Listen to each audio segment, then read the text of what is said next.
बिस्मिल्लाहिर्रहमानिर्रहीम। अस्सलाम वालेकुम बच्चों, कैसे हैं आप लोग? ठीक होंगे यकीनन। ठीक है जी बच्चों, नसर में हमने ड्रामा पढ़ा था, ड्रामे का मफ़हूम पढ़ा था और इम्तियाज़ अली ताज के बारे में समझा था, पढ़ा था, उनका तारुफ किया था। ठीक है, अब ये इस सवाल को ड्रामा निगारी पर तबसरा हम किस तरह करेंगे, मैंने इसकी हेडिंग्स आपको बता दी थी। अब मैं इसको थोड़ा सा तफसील से बताऊंगी। ठीक है बच्चों, आपने गौर से देखना है और इसको समझना है, क्योंकि समझ लेंगे तो आपको सिर्फ याद करना, थोड़ा ज़रा से याद करेंगे तो आपको समझ आ जाएगा। अगर नहीं समझेंगे तो फिर आपको रट्टा लगाना पड़ेगा, और रट्टा जब लगाता है बंदा तो वो भूल जाता है। सही है, लिहाजा थोड़ा फोकस कीजिए, गौर से समझ लीजिए। ठीक है, ये ड्रामे की मैंने हेडिंग्स लिखवाई थी। ड्रामे का तारुफ और मफ़हूम मैंने आपको बता दिया, इम्तियाज़ अली ताज का तारुफ मैंने आपको समझा दिया। ठीक है, अब हमें पढ़ना है जो है इब्तिदा, ड्रामे की इब्तिदा या ड्रामे का इर्तिका। ठीक है, दोनों इब्तिदा से इर्तिका तक इस हेडिंग में तमाम चीज़ें आ जाएंगी। सही है, इसमें क्या था कि जब ड्रामे की इब्तिदा कैसे हुई, अमानत लखनवी और वाजिद अली शाह, जो उस दौर के नवाब थे वाजिद अली शाह, उन्होंने एक मसनवी लिखी अफसाना इश्क। वाजिद अली शाह ने एक मसनवी लिखी थी अफसाना इश्क। ठीक है, और उस पर उस वक्त उन्होंने जो यंग लड़कियां थी उनको तरबियत देकर, रक्स की तरबियत देकर उन्होंने उसको उस मसनवी को स्टेज किया। ठीक है, उससे जो है ड्रामे की इब्तिदा हुई। पहले ज़माने में लोग क्या करते थे, कदीम ज़माने में जो कदीम ज़माने के जो हिंदू थे वो क्या करते थे, अपनी मजहबी जो वो इबादत और त्यौहार वगैरह होते थे, उन्हें एक उसकी शक्ल दे के अमल करके उस पर जो उनका रक्स हुआ करता था उसको फिल्माया करते थे। मतलब उसे जो है दिखाते थे लोगों को, जैसे नाटक होता है, नाटक के ज़रिए लोगों को दिखाया करते थे। जो है ड्रामे की इब्तिदा नाटक से हुई, तो जो ये नाटक आगे बढ़े तो फिर वाजिद अली शाह ने अपनी एक मसनवी जिसमें उन्होंने लड़कियों को तरबियत देकर रक्स करवाया और उससे स्टेज की एक जो है रिवायत पढ़ गई। इस तरह से पढ़ने लगे, इस तरह से लोग स्टेज करने लगे। फिर क्या था, अमानत लखनवी जो एक उस दौर के शायर थे, उन्होंने इंदर सिभा एक मतलब ड्रामा जो है स्टेज किया। इंदर का मतलब होता है जन्नत। ठीक है, जन्नत यानी जन्नत और सिभा उनकी कहानी को कहते हैं। और उस पर उन्होंने क्या किया, कुछ लोगों को तरबियत दी और उनको समझाया और उससे वो स्टेज करवाया।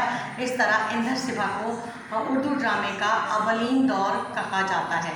ठीक है, ड्रामे का जो पहला दौर है उसमें अमानत लखनवी और वाजिद अली शाह की कोशिशों से जो ड्रामा स्टार्ट हुआ, किस तरह से स्टार्ट हुआ, हिंदुओं ने अपनी इबादत को जो है नाटक की शक्ल में जो पेश किया, उससे बाद मसनवी को जो है तरबियत याफ्ता लड़कियों के ज़रिए एक रक्स के ज़रिए पेश किया गया। तो इस तरह से नाटक की इब्तिदा हुई, स्टेज इसकी इब्तिदा हुई और इंदर सिभा ने उर्दू ड्रामे की बुनियाद डाली। ठीक है, अब इसका दूसरा दौर, पहला दौर हो गया, दूसरे दौर में क्या हुआ, दूसरे दौर में क्या हुआ, जो 1857 की जंग आज़ादी के बाद जो इनकलाब आया उसने बर्रे सग़ीर की तारीख को यकसर बदल दिया। क्या हुआ, मुसलमानों की तहजीब ने दम तोड़ दिया। ठीक, मुसलमानों के साथ जो उस वक्त सलूक हुआ और जो अंग्रेज़ों का उस वक्त राज हुआ, तो अंग्रेज़ों के राज में बहुत सारी ड्रामा कंपनियाँ वजूद में आई।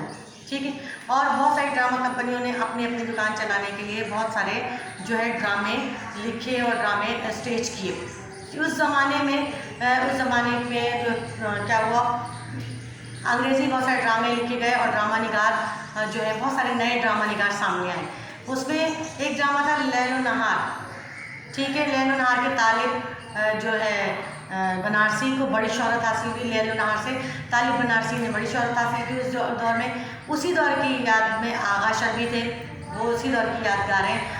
उन्होंने शकुंतला नामी एक ड्रामा लिखा। ठीक है, शकुंतला नामी ड्रामे के बाद उसमें थोड़ी सी जिद्दत पैदा करके उसे जो है स्टेज किया। इससे ड्रामों की उसमें जो है तरक्की में आगे जो है उरूज हासिल हुआ। अब क्या हुआ, थोड़ी सी जिद्दत के साथ जो है बाकी मकालों में जानदार मकालों के साथ आगा शर ने इस फन को आगे बढ़ाया। उनका जो है उनके बहुत सारे अफसाने, फिर उनके बहुत सारे ड्रामे जो हैं उर्दू अदब में शामिल हुए, जैसे कि रुस्तम और सोहराब उनका बहुत मशहूर ड्रामा है, सफ़ेद खून आँख का नशा उनके मशहूर ड्रामे हैं, और उन्होंने हिंदी में भी ड्रामे लिखे।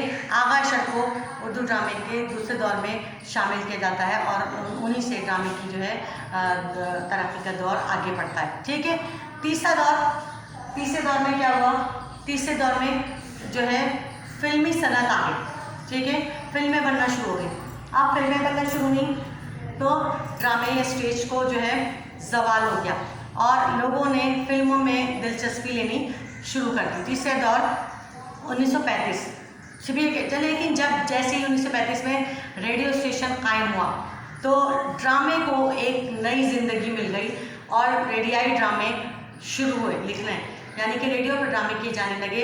उनमें बहुत सारे हमारे नए जो है ड्रामा निगार जो है मुसन्निफ जो है सामने आए, जिनमें मिर्ज़ा अदबी, कृष्ण चंद्र, शौकत थानवी, इम्तियाज़ अली ताज और बहुत सारे लोग इस दौर में जो है सामने आए और इन्होंने रेडियाई ड्रामे लिखकर जो है ड्रामे की दुनिया में इनकलाब पैदा किया और लोगों ने ज़ौक़ और शौक़ से रेडियाई ड्रामे जो है देखने लगे और सुनने लगे। उस दौर में बहुत सारे थे, कमाल अहमद रिजवी, मुस्तनसर सर तारड़ और अपना फातिमा सुरैया बजिया, ये सब लोग थे। और इससे क्या हुआ, रेडियाई ड्रामों का दौर जो है आगे बढ़ गया और स्टेज जो है वो उसमें दिलचस्पी लोगों की कम हो गई और लोग रेडियो के ड्रामे सुनने और सुनने लगे। ठीक है, अब फिर था उर्दू ड्रामे का अदबी दौर। ठीक है, उर्दू ड्रामे का अदबी दौर, इसमें क्या है, पहले ड्रामा लिखा जाता था जिसका मकसद होता था इल्म और अदब की खिदमत करना। ड्रामे इसलिए लिखे जाते थे कि लोग इससे इस्लाह लें, ठीक है, और इससे कुछ सीखें। रुपया बनाना ड्रामे का मकसद नहीं था, लेकिन रुपया कमाना नहीं था। फिर मोहम्मद हुसैन आज़ाद का ड्रामा उस दौर का अदबी तमसील है, ड्रामा अकबर एक अदबी तमसील है। और इसी तरह अब्दुल हलीम शरण का ड्रामा मेवा तल्ख जो है बुलाया नहीं जा सकता। ठीक है, अब्दुल माजिद दरियाबादी का ज़दो बशिमा वगैरह, इम्तियाज़ अली ताज का अनारकली, ये इस दौर की अदबी यादगार हैं जिसका मकसद था कि लोगों को इल्म अदब की जो है इल्म अदब में लोग आगे आएँ और इल्म अदब सीखें और समझें और इल्म अदब में दिलचस्पी लें।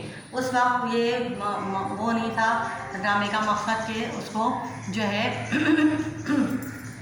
सिर्फ पैसा कमाना। ठीक है, तो ये वो दौर था, इल्मी अदबी दौर था जो है ड्रामे का, जो जारी और सारी था। और इसमें बहुत सारे हमारे पास जो है बाहर के नए जो है ड्रामा निगार सामने आए जिन्होंने पहले के दौर में अदबी था। ठीक है, लोग इस मकसद के तहत लिखते थे कि लोग उससे कुछ सीखें, उससे कुछ बने। उनका मकसद था हमारी कौम की इस्लाह हो, ये नहीं चाहते थे कि पैसा कमाएं। फिर बाद में लोगों ने ड्रामे को पैसा कमाने का ज़रिया बनाया तो ड्रामा जो है आगे बढ़ता गया और इस तरह पीटीवी के ड्रामे शुरू हो गए जिसमें बहुत सारे ड्रामा निगार आए जिनका मकसद जो था कि जो है ड्रामे से कुछ हासिल करना। ठीक है, सबक देना भी था और पैसा हासिल करना भी था। ठीक है, ये था अदबी दौर में हमने पढ़ा ड्रामे के अहम जुज़। ड्रामे में क्या क्या चीज़ें ज़रूर होती हैं, क्या क्या चीज़ें इंपॉर्टेंट होती हैं, वो ज़रूरी, अगर उसके बगैर ड्रामा मुकम्मल नहीं होता। ठीक है, तो वो क्या है, सबसे पहले प्लाट। देखिए, ड्रामा मुख्तसर होना चाहिए, ऐसा ना हो कि ड्रामा गैर ज़रूरी तूल दे दिया जाए तो जो देखने वाला है उसकी दिलचस्पी ख़त्म हो जाए। ठीक है, तो ड्रामे की जो इब्तिदा हो उस पर आखिर भी उस पर कमांड हो ताकि ड्रामा जो है देखने वाला जो है शुरू से आखिर तक दिलचस्पी पैदा हो।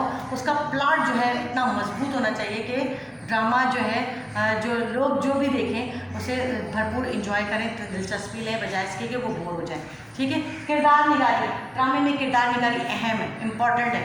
ठीक है, दूसरा जुज़ है, ड्रामे में किरदार निगारी से जान पैदा होती है। ठीक है, अगर जो है एक्सप्रेशन लोगों की जो अपीयरेंस है अगर वो उसके ड्रामे के मुताबिक नहीं होगी तो ड्रामे में कुछ भी समझ में नहीं आएगा और ड्रामे का जो दिलचस्पी है वो ख़त्म हो जाएगी। फिर मकालमा निगारी जो है ड्रामे में जान पैदा करती है। और अगर ड्रामे में आपने अच्छे मकालमे, जोश वाले मकालमे नहीं पैदा किए, नहीं बोले, तो ड्रामे में जान नहीं रहती और ड्रामा जो है बोर होना शुरू हो जाता है। ठीक है, कश्मकश या तसादुम जो है ड्रामे में अगर मकालमा निगारी में क्या कहा जाता है, आगा शर्की मकान में जानदार हुआ करते थे, जिसकी वजह से उनके ड्रामे दमदार हुआ करते थे। कश्मकश तसादुम, जब तक ड्रामे में सस्पेंस नहीं हो, जब तक ड्रामे में एक मकाम पर आके ड्रामा में दिलचस्पी हो जाएगी, अब आगे क्या होने वाला है, ड्रामा मुकम्मल नहीं होता। इसको कश्मकश तसादुम कहते हैं। यहीं तक रखते हैं, लेक्चर लंबा हो गया है। ठीक है, आपका होमवर्क ये है कि ड्रामे की हेडिंग के बारे में 3 हेडिंग्स आपने लिखनी है और जो है ये आपका असाइनमेंट है। ठीक है, मुझे इजाज़त दीजिए।